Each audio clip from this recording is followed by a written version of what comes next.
Having a good plan for your week ahead also allows you to say no to certain people asking you to do certain things which you know you shouldn't do.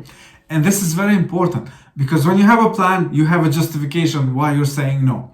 And not having a plan, the tendency is to say yes. And the more we say yes, less time we will spend on doing things and accomplishing tasks that we really should accomplish. We need to know our priorities, and our priorities are ours. And we need to focus first on our priorities before we end up spending time on other people's priorities. This is crucial, and this is one of the most important aspects of planning your week ahead, so that you know the most important person in your life is you, exactly you. And that's why you need to plan ahead even with that in mind. You need to plan ahead by thinking for yourself first.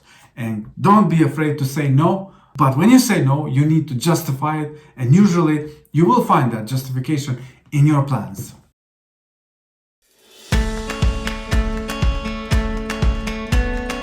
Having a great weekly plan can also help you accomplish more, because you basically are planning time to work on specific things.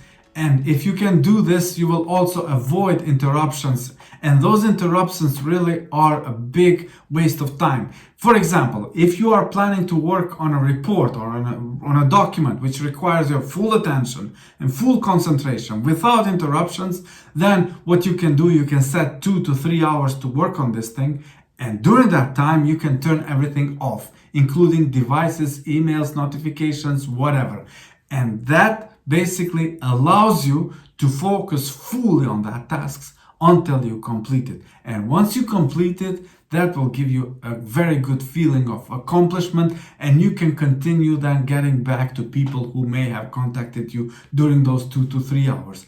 There is a tendency for us to reply to emails immediately, and this is wrong, because we don't have to reply to every email immediately. We don't have to check email all the time. We can set different times during the day when we check email, and make sure that there are intervals of 1 to 2 hours when you're not checking emails, because you are wasting too much time.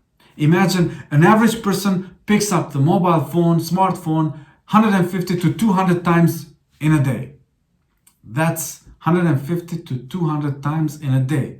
Calculate that by average time of 3 to 4 minutes, and you're gonna get so many hours spent on the mobile phone.